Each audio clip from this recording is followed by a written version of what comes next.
I'm still young enough, I'll do it. Okay, so here I am. That record might have been the best in rock history. When the Beatles and Stone asked Bob Dylan to join them in a supergroup in 1969, Dylan did so in secret. It was okay with George Harrison. Keith Richards said it was great. Everything was set until MC Jagger said no out of the blue. Why did Jagger quit the work project of the century, though? The terrible truth was kept secret for many years. Fans never thought the story would be as scary as it is. He was born in Dartford, Kent on July 26, 1943. It was the middle of WW2, and German bombs were still hitting places in Britain. Dartford was no different. Basil Jagger was his father, and he taught physical education. Eva, his mother, was involved in politics in the area. Mick met a boy named Keith Richards when he was only 4 years old. At Wentworth Primary School, they were in the same class. They were friends for a short time, but then their families moved away and they stopped talking to each other. Even though it didn't seem important, that brief link as a child planted a small seed. At that time, no one knew that small moment would lead to the formation of the biggest rock band in the world. Mick had found his true love, American blues, by the time he was 14. British teens were dancing to skiffle while Jagger looked for rare music in old mail-order catalogs. He looked for names like Little Richard, Howland Wolf, and Muddy Waters. Late at night, he tuned into Radio Luxembourg, which was one of the few stations that played blues music. His friends told stories about how many records he had. Mick went a long way just to borrow a new record. He did more than just like blues music. He wrote about it. People couldn't believe he was British because he was so good at singing like his heroes. He wasn't trying to make anyone like him. His only goal was to feel the music in his body, and it showed. Then there was October 17, 1961. Mick was 18 years old and waiting for a train in Dartford with some blues music in his hands. Richards walked up at that point. They hadn't seen each other in many years. Keith saw the records right away. Muddy Waters and Chuck Berry, it made them feel something. They talked. For some reason, they both really loved music, which made them laugh. What are the chances? Two boys who were both crazy about a type of music that almost no one else liked. We saw each other again on a regular passenger train. Everything changed in that one moment. Within a few weeks, they were getting together regularly to jam and listen to music. In a quiet way, that train ride started the Rolling Stones. Not long after the Stones were formed in 1960, Mick, Keith, and their friend Dick Taylor formed a band. The band was known as Little Boy Blue and the Blue Boys. It wasn't just a fun thing to do. They meant business. They played cover songs of blues and R&B at parties and bars in the area where most people had never heard that genre of music before. Mick was in the lead. He was brave and sure of himself, and he was already moving like a star. They used old Realtor tape machines to make rough demos. There are still some of those tapes around. American greats like Jimmy Reed and Bo Diddley gave them songs. Even though Jagger was only 17, his voice was already rough. People were already interested in him when he got on stage. He didn't wait to become famous. He put it together one gig at a time, chord by chord. But Jagger went in a strange direction, even though he was really into music. He began going to the London School of Economics in 1961. His plan was to study business and maybe even become a businessman like his father. He got good grades. The people who taught him thought he was smart and driven. He learned about money and the law during the day. He played music in smoky clubs at night. It looked like he might give up everything for a moment. A safe life, a job at a desk, and a future in banking. But the music kept coming. It was 1962 when Jagger made a choice. He quit. Instead of going with a safe job, he jumped into rock and roll. His family was shocked. His friends were shocked, but history was changed. He might not have gained fame for the Rolling Stones if he hadn't taken that chance. Early Rolling Stones shows, like those at the Marquee Club in London, were loud and dirty. They played Chuck Berry and Muddy Waters songs. The name of the band comes from a Muddy Waters song called Rolling Stone. Their music and acting clicked right from the start. Brian Jones formed the band, but he quickly got into a fight with Mick and Keith over who was really in charge. That stress never really went away. Their first record, The Rolling Stones, came out in 1964. It came out on April 16th. It was rough and didn't try to be pretty. That's what made it strong. It went straight to number 1 on the UK Records chart and stayed there for 12 weeks. The Last Time came out in February 1965. It wasn't just another song. That song was their first UK number 1, and Jagger and Richards wrote it.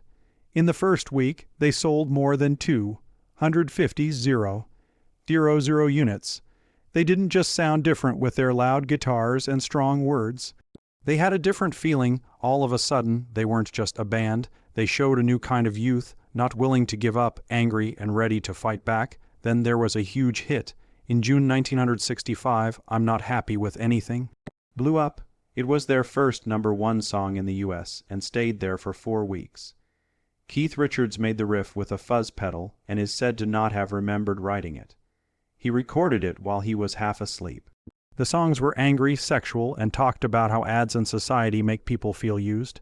Fans couldn't get enough of it, but some radio stations wouldn't play it. In the US, it sold more than 1 million copies in just a few months. Everything changed because of that song.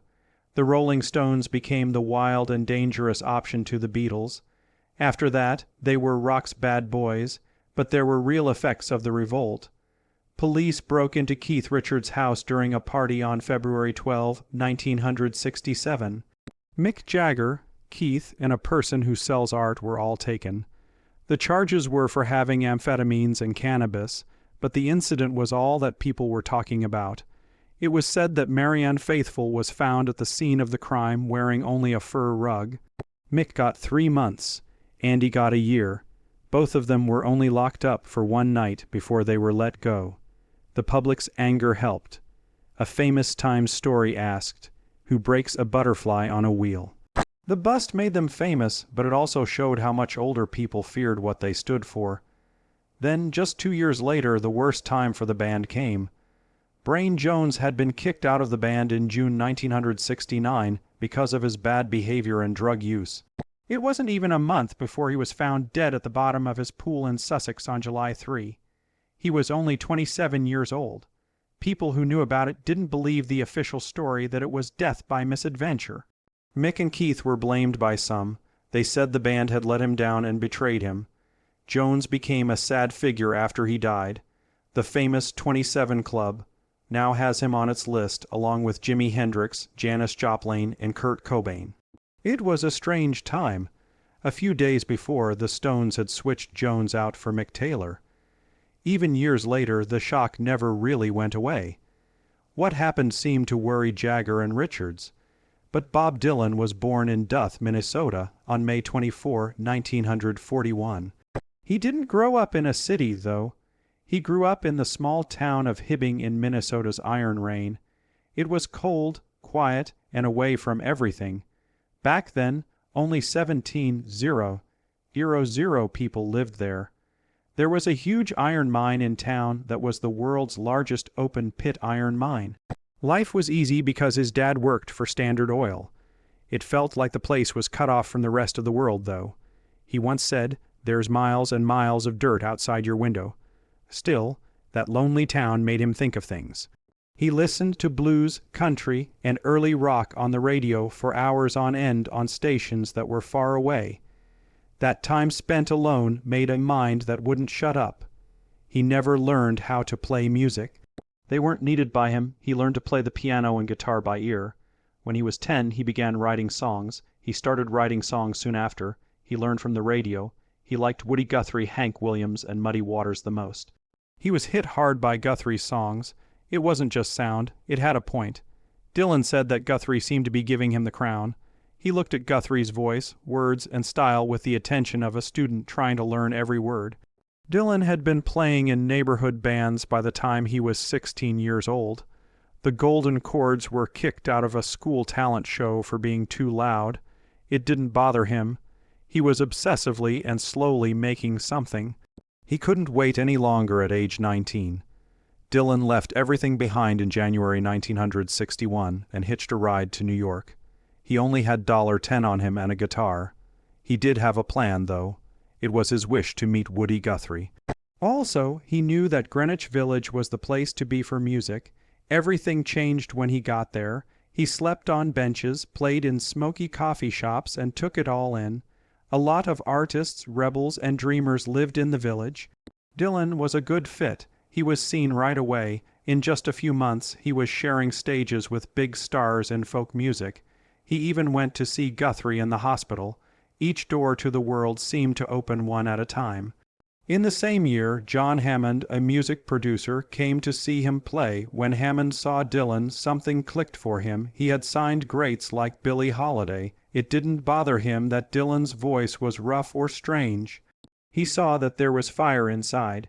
It was in 1961 that Hammond signed him to Columbia Records. A lot of people at the label thought it was wrong. Dylan Hammond's folly was what they called it, but Hammond believed. There was a Dylan record that came out in March 1962. It only took 2 days to record. He wrote only 2 of the songs. That year, only 5,000 copies were sold. He did sing old folk songs in a different way, though. To be honest, it was intense. It was already polished.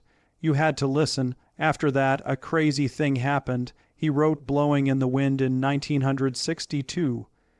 Peter, Paul, and Mary put out their version the following year. In just 1 week, more than 300 copies were bought. It made it to number 2 on the Billboard lists. In 1963, The Times They Are A-Changing was released as another protest song. Joan Baez helped get the word out about it. She sang Dylan's songs on TV and at meetings. It became clear that these weren't just tuned. It was a message. They were fuel. People spoke out against the war at the March on Washington, at anti-war protests, and on college campuses. His song was being sung everywhere, even by people who didn't know what would happen to him. He was only in his early 20s, but his songs changed the world. He didn't want to be a hero even back then. "I'm just a song and dance man," he said one time. Some things went wrong on his trip, though. At the Newport Folk Festival on July 25, 1965, Bob Dylan went on stage with an electric guitar in his hand. He was only 24 years old. At this point, everything changed. People came to hear Dylan's regular acoustic folk songs, but what they got was loud electric rock. Members of the Paul Butterfield Blues Band and guitarist Barry Goldberg were in his band. People in the crowd were shocked. People were crazy about it. Some fans screamed, booed, and threw things. Folk music fans felt let down by it. Reports say that Pete Seeger, a member of the festival board, got so angry that he tried to cut the wires with an axe. He later said that it was just because the sound was too distorted. Dylan left the stage after only 3 songs, such as Maggie's Farm and Like a Rolling Stone. It was too late. He came back and played 2 quiet acoustic songs, which made the crowd cheer, but it was too late. It had been 37 years since Dylan's last visit to Newport. People still talk about that night as one of the most important in music history. After less than a year, things got even worse. Dylan played the first part of his show at the Free Trade Hall in Manchester, England, on May 17, 1966, with only an acoustic guitar. People in the crowd listened quietly. Then, after the break, he came back with the Hawks, a full electric band.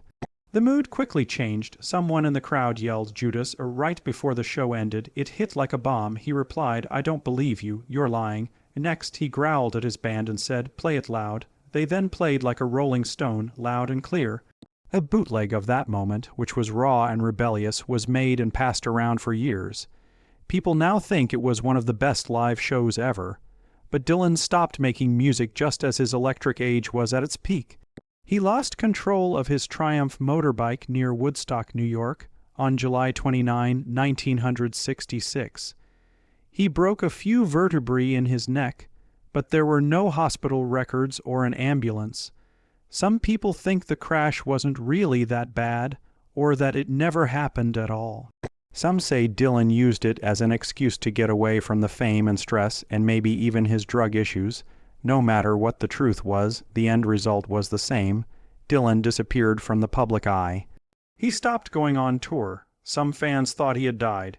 He stayed mostly out of the public eye for the next 8 years. Instead of going on stage, Dylan started making records at home. He and the band set up in the basement of a pink house in Woodstock in 1967. Their first goal was to have fun while making songs. It wasn't finished well. They made more than 100 songs in just a few months, sometimes 10 or 15 in a single day. It wasn't meant to be released. Other acts went on to have hits with some of those songs. In 1975, the meetings were finally made public as the basement tapes. There was less of a wild and electric feel to the songs and more of an American history to them. This was Dylan changing into a new person. Then there was another surprise. Dylan put out John Wesley Harding in December 1967. It was simple, quiet, and full of strange stories from the Bible. It was only recorded 3 times. It got to number 2 in the US and number 1 in the UK. While Jimi Hendrix was singing it, one of its songs, All Along the Watchtower, became a rock classic, but Dylan didn't end there. Nashville Skyline came out in April 1969. He went all the way across the country this time.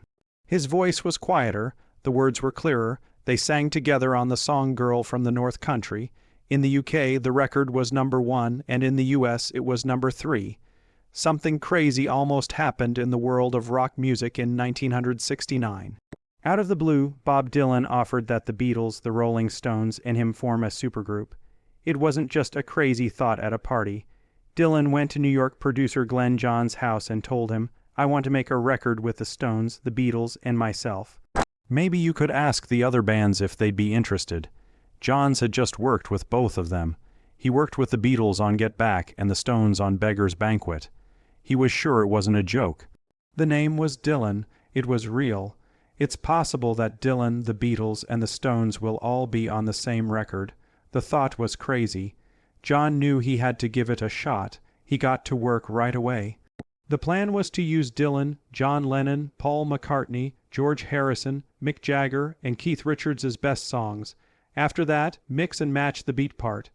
It would have been great to work with Ringo Starr, Charlie Watts, or Bill Wyman, or whoever fit the song the best.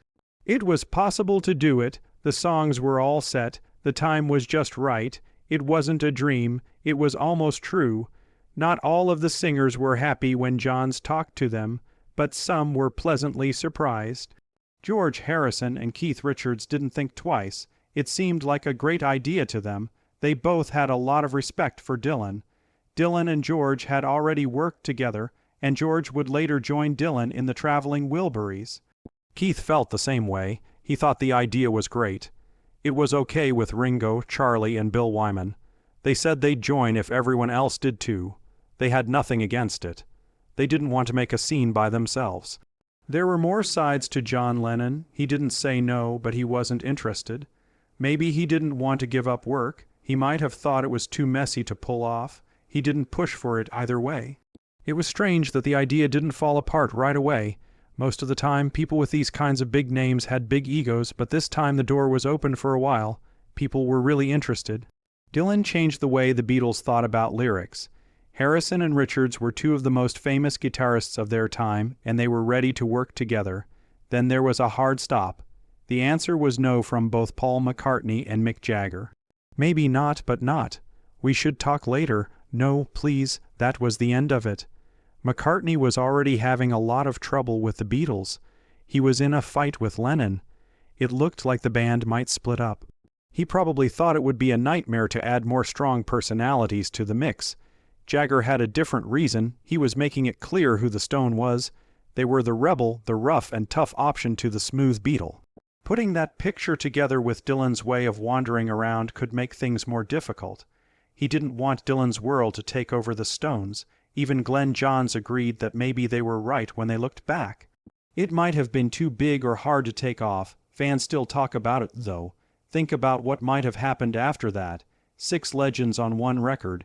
Everything might have been different. Jagger later gave a better explanation of his fear. It wasn't just that these artists didn't sound like each other. It was because Dylan was so crazy and out of control. His strange instructions, like "play it like it's raining," made artists think they had to figure out what to do right away when he walked into a session with only half-written songs. That's not how the Stones worked. They put songs together one part at a time. They did takes over and over until everything fit together. That was the sound they made. That was who they were. Being in Dylan's world could ruin that for Jagger, he thought. Dylan wasn't trying to be in charge. He naturally drew everything to him. Jagger also didn't want to lose charge of his band. One night in 1972 made the distance between them really clear. Dylan went to a club in New York where Jagger and other famous people were hanging out. Dylan took out his guitar and began to play. The room went quiet. He was lost in his own thoughts, strange rhythm, words, and patterns that change all the time. No one else joined in. Jagger said he wanted to do it, but didn't feel like it. The beat of the song wasn't clear. No one could follow. Everyone just looked. Some people thought they were seeing genius. Some people were confused. No one went along with it. That get-together could have been a big deal. It showed that some artists, no matter how good they are just too different to work together. Dylan lived in his own world. The Stones had theirs. There was a quiet nod at the end of that night between two worlds that couldn't mix. The Rolling Stones put out Sticky Fingers in 1971. It was more than just a record. It was their first album under their own label, and the tongue and lips logo that they are now known for was on it. The cover was made by Andy Warhol and had a real zipper. At the time, that little trick cost them $34, $175. A crazy amount that today would be worth a lot of money. The risk paid off, though. It went straight to #1 in both the US and the UK, and in the US alone it sold more than 3 million copies. It was the first of 8 straight #1 records. A lot of people loved songs like Brown Sugar and Wild Horses right away. Sticky Fingers was added to the Grammy Hall of Fame in 1999. After that, Exile on Main Street came out in 1972. The band made it in a villa in France while they hid from the UK taxman. The meetings were crazy and chaotic, but the end result was magical. Some reviewers still say it's one of the best rock records ever. Not only did these 2 songs top the charts, they also set the standard for 1970s rock and roll music. Things got messy behind the scenes, though. By the middle of the 1970s, Keith Richards was hooked on heroin. He was caught in Toronto in 1977 with enough heroin to be charged with dealing. That could have led to life in jail. During those times, Richards would disappear during recording projects. Mick Jagger had to be in charge. He was in charge of everything, from the music to the legal stuff. While Jagger kept the band going, Richards got even more hooked on drugs. When Keith finally came back, Jagger wasn't ready to share the stage any longer. There was strain after that change that never really went away. By the end of 1974, the Stone had been hit by another shock. Mick Taylor left the band, since Let It Bleed. His bluesy guitar had been a big part of their sound. But he quit just days before they started making a new album. It was a bad time. The band got confused. That's when Ronnie Wood came in. He had played with Jeff Beck and Faces, but Keith's style was rougher and more in line with it. Wood quickly clicked with the band. He's been with the Stones for almost 50 years, longer than both Brian Jones and Mick Taylor. Many people thought he would only be there for a short time. In the middle of the 1980s, the cracks between Jagger and Richards finally burst. Richards wanted to go on tour after Dirty Work came out in 1986, but Jagger didn't. His main goal was to work on his solo business, and he even wrote a formal letter to say no. Richards called it World War Roman II, and they didn't say much to each other besides writing mean words for their songs. The band pretty much broke up, but they became friends again and came back with Steel Wheels in 1989. Only a few times in the history of rocks did a split this deep heal. Jagger tried to play by himself while the Stones were taking a break. It was called She's the Boss and came out in 1985. Stars like Nile Rodgers and Jeff Beck backed him. Fans and reviewers didn't like it, even though it sold a lot and went platinum. The song Just Another Night reached number 12 on the Billboard charts. Neil Young joked, everyone had a copy but no one listened to it. Jagger put out Primitive Cool in 1987. It just barely got into the top 40. The song was well done, but I didn't remember it. His show didn't even make it to the US. Afterwards, Richards said Jagger's personal work was just for show and didn't say anything. Those mistakes only made it more clear. It was both Jagger and the Stone that needed each other. At the same time, Bob Dylan was making something completely different. He began making Blood on the Tracks in 1974. He worked quickly for 4 days in a studio in New York to finish most of the record. The meetings were a mess. Dylan went quickly through songs, didn't fix mistakes, and often didn't stop to let people know. One musician remembered that Dylan did things his own way by drinking wine in the studio. He had already changed most of the band by day 2. Just before the record was set to come out, Dylan changed his mind. The pressings were done and the artwork was ready. He re-recorded half of it in Minnesota because his brother told him to. Most of the artists he used were unknown. Up until the last hour, he kept changing the words, keys, and arrangements. It went through at least 9 different forms. You're Going to Leave Me Alone. When You Go had 12 tapes, but Dylan still managed to make a masterpiece despite everything that was going on. The same was true for Dylan's live shows. He changed keys in the middle of songs, skipped lines, or mumbled his words so much that fans couldn't tell what song they were hearing. Even his band couldn't keep up with him when he played the piano at a show in Pennsylvania in 2018. There had been acts like this before. It's what he does since the 1960s. Dylan didn't want to play the same songs over and over on stage. It was a spot to try new things. It was different every night. It was impossible to tell what he would do at Live Aid. A lot of people saw Dylan play with Keith Richards and Ronnie Wood in 1985. It should have been a big deal. It was a mess instead. It was out of tune on their guitars. The set was ruined by sound problems. He even broke a string in the middle of a song. He was given Wood's guitar, but it was barely workable. Some people who saw the show said it was awkward and painful. But Dylan said something unimportant that changed everything. He said that some of the money should be used to help American farmers. It was this idea that led to Farm Aid, a series of benefit concerts that still happen today. Dylan began a tour that never really finished in 1988, which no one saw coming. He's played over 3,000 shows since June 7 of that year. He didn't go on tour to promote his songs. For fun, he went on tour.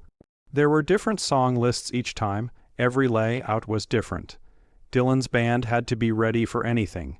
He could play a song they hadn't practiced in years or change the whole sound in the middle of a song. This Neverending Tour was the center of his work for more than 35 years. Dylan was so different that even his bandmates had to get used to him. He told them things that didn't sound at all like musical orders. He might not have said play faster, but make it sound like it's raining or think of the color blue. The musicians had to figure out what he meant. Bassist Tony Garnier had to figure out what Dylan was saying and pass it on a lot of the time. The band had to stay sharp and ready to change because of this. Dylan didn't want things to be perfect.